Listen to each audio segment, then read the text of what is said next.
नमस्कार विद्यार्थी मित्रांनो, आज आपण युरोप आणि भारत या धडीतील राहिलेल्या काही मुद्द्यांचा अभ्यास करणार आहोत. तत्पूर्वी याआधी आपण प्रबोधन युगाची माहिती बघितलेली आहे. त्यानंतर धर्मसुधारणा चळवळ, भौगोलिक शोध, त्यानंतर युरोपातील झालेली जी वैचारिक क्रांती आहे त्या वैचारिक क्रांतीचा अभ्यास केलेला आहे.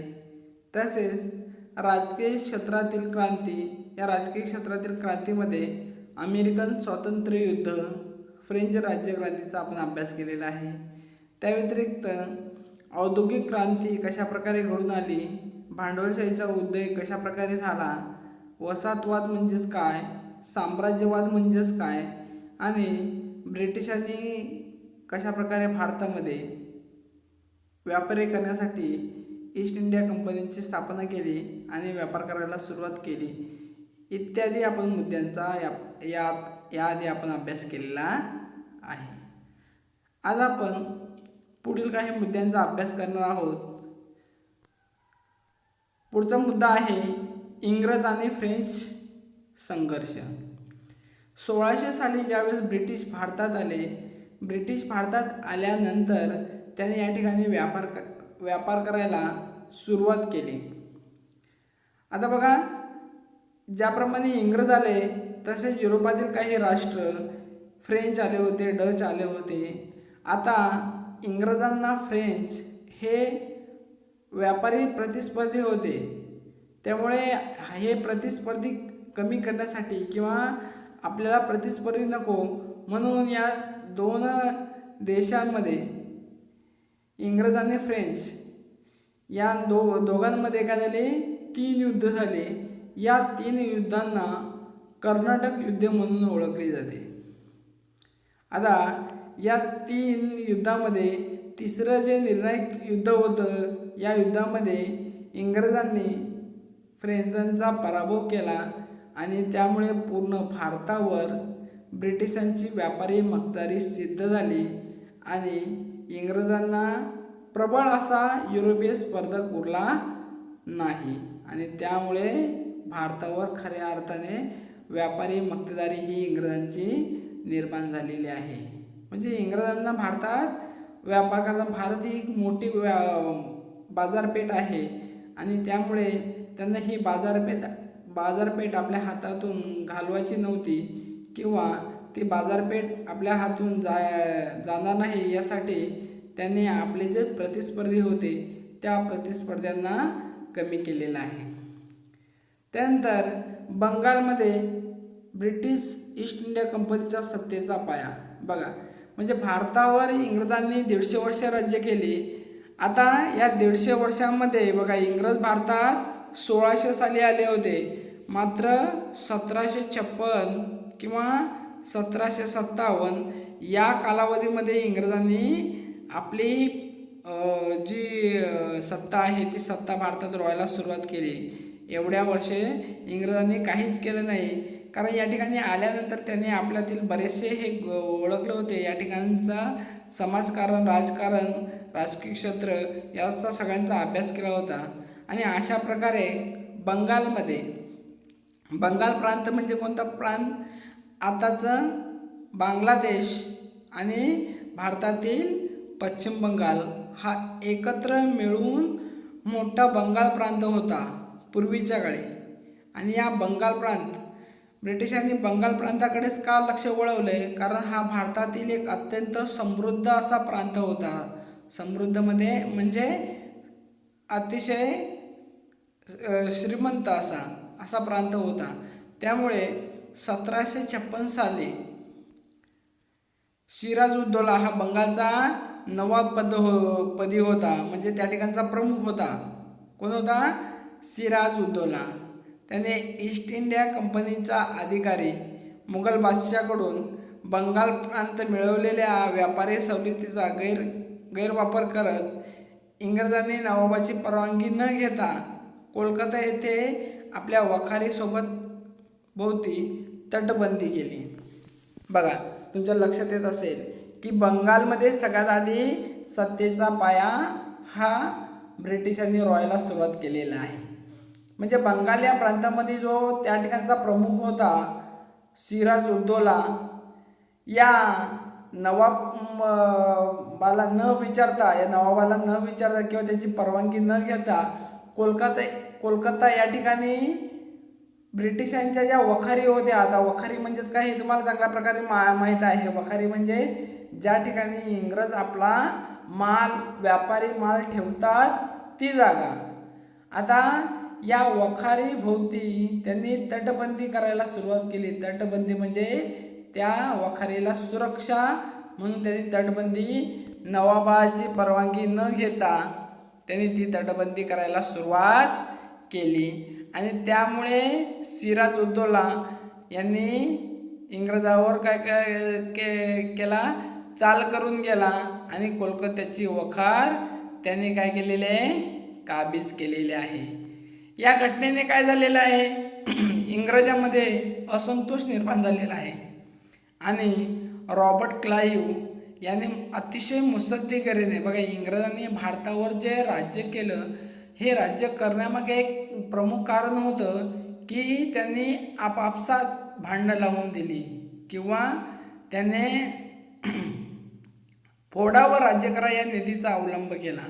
हा रॉबर्ट क्लाईव्ह होता. याने सुद्धा अतिशय मुत्सद्देगिरीने काय केला, नवाबाचा जो सेनापती होता मीर जाफर, सेनापती म्हणजे सगळ्या सेनांचा जो प्रमुख असतो त्याला सेनापती असे म्हणतात.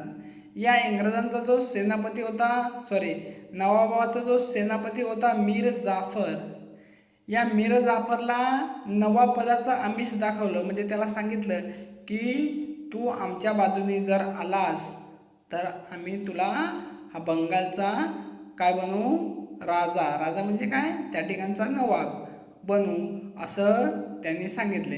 साहजिकच नवाब पदाचं आमिष दाखवल्यानंतर मीर जाफर या सिराज उद्दौलाच्या विरुद्ध झाला. इसवी सन 1757 मध्ये, कधी, इसवी सन 1757 मध्ये प्लासी येथे नवाब सिराज उद्दौला आणि इंग्रज यांच्यात युद्ध झालं. मात्र प्रत्यक्ष युद्ध झालंच नाहीये, कारण सिराज उद्दौलाचा जो सेनापती होता, कोण, मीर जाफर, याला आधीच इंग्रजांनी आमिष दाखवलं होतं. त्यामुळे मीर जाफरने या युद्धामध्ये आपलं सैन्य उतरवलंच नाही आणि सिराज उद्दौलाचा काय झाला, पराभव झालेला आहे. आता इंग्रजांच्या पाठीमागे मीर जाफरला काय केलंय, बंगालचा नवाब बनवलेला आहे. पुढे मीर जाफरने सुद्धा इंग्रजांच्या काही धोरणांना काही याला विरोध केला. साहजिकच मीर जाफरच्या या कृत्यामुळे इंग्रज पुन्हा काय झाले, त्यांच्यामध्ये हे म्हणजे त्यांनी पुन्हा काय केलं, मीर जाफरला पुन्हा नवाब पद काढून घेतलं आणि मीर जाफरचा जो जावई होता मीर कासिम, त्याला नवाब बनवले. पुढे मीर कासिमने सुद्धा काय केला, इंग्रजांच्या ज्या बेकायदेशीर व्यापार होता त्याला आळा घालण्याचा प्रयत्न केला. पुन्हा इंग्रजांनी मीर कासिमला नवाब पदावरून हटवलं आणि पुन्हा मीर जाफरला नवाब पद दिलेलं आहे. अशा प्रकारे हे बंगालचं राजकारण हे होतं. मग पुढे बंगालमधील ज्या इंग्रजांच्या कारवाया होत्या त्याला आता लगाम घालायला पाहिजे असं तेथील राज्यकर्त्यांना वाटू लागले. त्यामुळे मीर कासिम, अयोध्येचा नवाब शुजा उद्दौला आणि मुघल बादशाह शाह आलम या तिघांनी एकत्र येऊन एक काय केली, मोहीम काढली. कोणाविरुद्ध, इंग्रजाविरुद्ध. आणि इसवी सन 1764 मध्ये बिहार या ठिकाणी बक्सार येथे एक युद्ध झालं. बघा, एका बाजूला हे तिघेजण होते, म्हणजे अयोध्येचा नवाब शुजा उद्दौला, मीर कासिम आणि मुघल बादशाह शाह आलम हे तिघे होते आणि एका बाजूला इंग्रज होते. अशा प्रकारे त्यांचं 1764 मध्ये बक्सार या ठिकाणी काय झालं, युद्ध झालं. या युद्धामध्ये इंग्रजांनी या तिघांचाही पराभव केला आणि इंग्रज विजयी झाले. या विजयानंतर खऱ्या अर्थाने इंग्रजांची बंगालमध्ये सत्ता निर्माण झाली आणि बंगालमधील जो महसूल आहे, महसूल म्हणजे कर आपण सांगतो त्याला, तो महसूल जमा करण्याचा अधिकार ब्रिटिशांच्या या ईस्ट इंडिया कंपनीला मिळाला. आणि अशा प्रकारे सगळ्यात आधी इंग्रजांनी आपला सत्तेचा पाया कुठे घातला असेल तर तो आहे बंगाल प्रांतामध्ये. मी तुम्हाला मगाशी सांगितलं इंग्रजांचं एक हे होतं, फोडा व राज्य करा. म्हणजे आपल्या देशामध्ये कितीतरी असे कर्तृत्ववान राजे होते, कर्तृत्ववान सेनापती होते की त्यांनी इंग्रजांचा सहज पराभव केला होता. मात्र आपल्यात काय नव्हता, एकसंघपणा नव्हता. आणि त्यांनी आपल्या कशाचा फायदा घेतला, आपल्या एकटेपणाचा फायदा घेऊन आपल्या देशातील बरेचसे जे राजे होते त्यांचा पराभव केला. यानंतर पुढील मुद्दा आहे तो म्हणजे इंग्रज म्हैसूर संघर्ष. आता बघा, इंग्रज म्हैसूर संघर्ष, म्हैसूर या राज्यातील हैदर अलीने काय केला, एक उठाव केला आणि या उठावामध्ये म्हैसूरचं पूर्ण राज्य त्यांनी काय केलं, या हैदर अलीने आपल्या ताब्यात घेतले. आता हैदर अलीचा काही काळानंतर मृत्यू झाला आणि मृत्यू झाल्यानंतर त्याचा जो मुलगा आहे टिपू सुलतान, तुम्ही नाव ऐकलं असेल, टी व्हीवर बघा सिरियल चालायची टिपू सुलतान, तुम्ही कधी बघितले असेल तर तुमच्या लक्षात असेल. हाच तो टिपू सुलतान खूप कर्तृत्ववान आणि खूप चांगला असा सुलतान किंवा राजा होता, खूप पराक्रमी असा राजा होता. तो टिपू सुलतान सत्तेवर आला आणि सत्तेवर आल्यानंतर त्यांनी इंग्रजाविरुद्ध लढायला सुरुवात केली. त्यांनी इंग्रजांची शर्तीने लढला, परंतु अखेर 1799 श्रीरंगपट्टण या ठिकाणी झालेल्या युद्धात टिपू सुलतान सुद्धा मरण पावलेला आहे. आणि अशा प्रकारे म्हैसूरचा प्रदेश इंग्रजांच्या वर्चस्वाखाली आलेला आहे. इंग्रजांनी त्या प्रदेशावर सुद्धा आपली पकड मजबूत करायला सुरुवात केलेली आहे. अशा प्रकारे इंग्रजांनी हळूहळू एक एक प्रदेश मिळवायला सुरुवात केलेली आहे. आणि हळूहळू आता त्यांनी दुसऱ्या प्रदेशावर काय केलं, आपलं वर्चस्व निर्माण करायला सुरुवात केलेली आहे. यानंतर पुढचा मुद्दा आहे तो म्हणजे सिंधवर इंग्रजांचा ताबा. आता सिंध हा प्रांत कुठे आहे, भारताच्या उत्तरेला. आता इंग्रज जसे साम्राज्यवादी धोरण त्यांनी स्वीकारलं होतं, तसे युरोपातील बरीचशी अशी राष्ट्र होती की त्यांनी साम्राज्यवादी धोरण स्वीकारले होते. त्यामुळे या इंग्रजांना भारतावर जी आपली जी सत्ता आहे ती सत्ता टिकून राहावी असे त्यांना वाटत होते. त्यामुळे बाहेरच्या ज्या सरहद्दी आहेत, म्हणजे भारतात येण्याचे जे मार्ग आहेत ते बंद केले पाहिजेत असं त्यांना वाटत होतं. आणि त्यामुळे त्यांनी भारताला सुरक्षित करण्यासाठी जी वायव्य सरहद्द होती, म्हणजे आताच आपण इकडे उत्तर भारताकडे जे जर प्रांत बघितले तर त्या प्रांताकडे जी वायव्य सरहद्द होती, या ठिकाणाहून रशिया भारतावर अफगाणिस्तानी मार्गातून काय करेल, अफगाणिस्तानातून काय करेल, आक्रमण करेल अशी त्यांना भीती वाटत होती. कोणाला, इंग्रजांना. आणि म्हणून त्यांनी अफगाणिस्तानावर आपला प्रभाव प्रस्थापित करण्याचं ठरवलं. आता अफगाणिस्तान कुठे आहे हे तुम्हाला माहीत आहे चांगल्या प्रकारे. मग या अफगाणिस्तानवर आपलं वर्चस्व निर्माण झालं तर रशिया मार्गे होणारं आक्रमण भारतावरील आपल्याला थांबवता येईल. त्यामुळे त्यांनी या अफगाणिस्तानकडे जाण्याचा जे मार्ग होता सिंध, हा सिंधमधून हा अफगाणिस्तानमध्ये मार्ग जात होता. त्यामुळे त्यांनी आपल्याकडे जर सिंध आले तर या मार्गी दुसऱ्या कोणत्याही देशाचं या भारतावर वर्चस्व राहणार नाही किंवा निर्माण होणार नाही आहे असं त्यांना वाटत होतं. त्यामुळे त्यांनी सिंध प्रांत आधी घेतला पाहिजे. त्यामुळे त्यांनी आपलं लक्ष सिंध प्रांताकडे वळवले. आणि अशा प्रकारे सिंधचं महत्त्व ओळखून इंग्रजांनी 1843 साली पूर्ण सिंध प्रांत आपल्या आधिपत्याखाली आणला. अशा प्रकारे हळूहळू इंग्रजांनी आपली सत्ता, आपलं साम्राज्यवादी धोरण पुढे वाढवायला सुरुवात केली.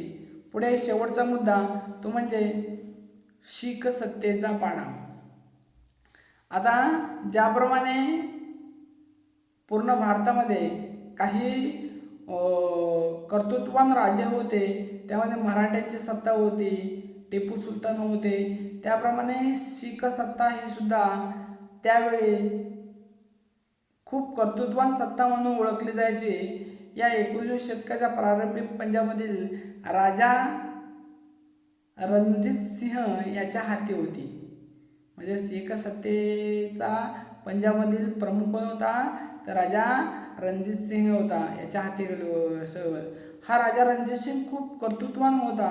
मात्र त्याच्या मृत्यूनंतर जोपर्यंत राजा रणजित सिंग होता तोपर्यंत इंग्रजांनी त्यांच्यावर हल्ला चढवण्याचा किंवा तो प्रदेश मिळवण्याचा कधीच प्रयत्न केला नव्हता, कारण हा राजा रणजित सिंग खूप कर्तृत्ववान राजा म्हणून ओळखला जायचा.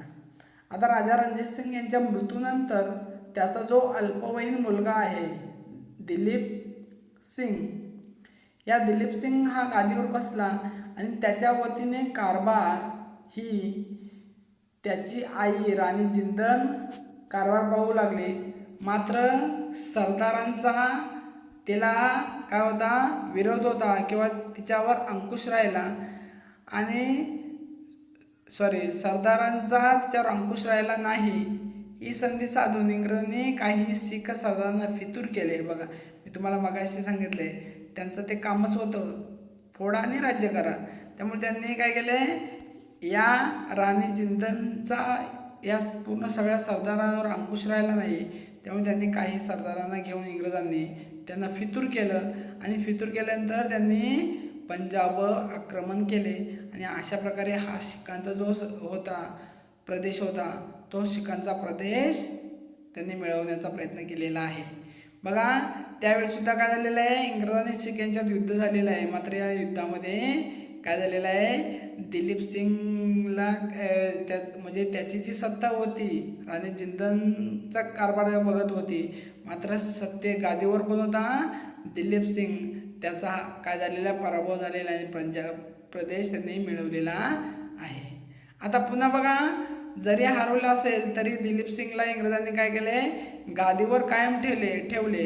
मात्र पंजाबवरील इंग्रजांचा वाढता प्रभाव काही स्वातंत्र्यप्रिय शिखांना मान्य नव्हता आणि त्यामुळे मुलतानचा जो अधिकारी मुलराज यांनी इंग्रजांविरुद्ध काय केले, बंड केले. हजारो शीख सैनिक इंग्रजांविरुद्ध युद्धात उतरले. या युद्धातही शीख पराभूत झाले. बघा, या युद्धात सुद्धा काय झाले, शीख पराभूत झाले आणि पराभूत झाल्यामुळे 1849 मध्ये इंग्रजांनी पंजाबचा प्रदेश आपल्या राज्याला काय केला, जोडलेला आहे. बघा, इंग्रज एवढी युद्ध झाली, या सगळ्या युद्धामध्ये इंग्रजांचं सैन्य हे तुटपुंज होते, जास्त सैन्य नव्हते आणि आपलं सैन्य हे जास्त होतं. तरी इंग्रज बरेच युद्ध जिंकलेले आहेत. त्याचं कारण प्रमुख म्हणजे इंग्रजांकडे अत्याधुनिक शस्त्र होते आणि या अत्याधुनिक शस्त्रांच्या जोरावर इंग्रजांनी काय केलेलं आहे, वेगवेगळ्या लढाया जिंकलेल्या आहेत. अशा प्रकारे इंग्रजांनी पंजाबचा प्रदेशसुद्धा काय केलेला आहे, मिळवलेला आहे. आता बघा, पंजाबचा प्रदेश म्हणजे उत्तर भारतातील बरेचसे प्रदेश इंग्रजांनी आपल्या आधिपत्याखाली आणलेले आहेत. आता त्यांचं लक्ष दक्षिणेकडे वळलेलं आहे आणि दक्षिणेकडे कोणती सत्ता होती, मराठ्यांची सत्ता होती. या मराठ्यांची ही प्रबळ सत्ता होती. या मराठ्यांच्या काय केलेलं आहे, या मराठ्यांच्या प्रबळ सत्तेचा सुद्धा काय केलं, त्यांनी पराभव केलेला हळूहळू आणि आपल्या पुढे काय केलेलं आहे, म्हणजे आपली बीज त्यांनी आणखी चांगल्या प्रकारे रोवलेली आहेत. त्याचा अभ्यास आपण पुढच्या लेक्चरला बघणार आहोत. अशा प्रकारे आपला धडा हा संपलेला आहे. बघा, मी मागे सांगितल्याप्रमाणे स्वाध्याय वहीमध्ये आपल्याला हे स्वाध्याय लिहायचे आहेत. त्यानंतर या तुम्हाला माहीत असेल दीक्षा ॲप कसं डाउनलोड करायचं किंवा हे करायचं. हा जर तुम्ही QR कोड जर स्कॅन केला तर या धड्याच्या संदर्भात ॲनिमेशन स्वरूपात बरेचसे व्हिडिओ दीक्षा ॲपवर आहेत, तुम्ही बघू शकता.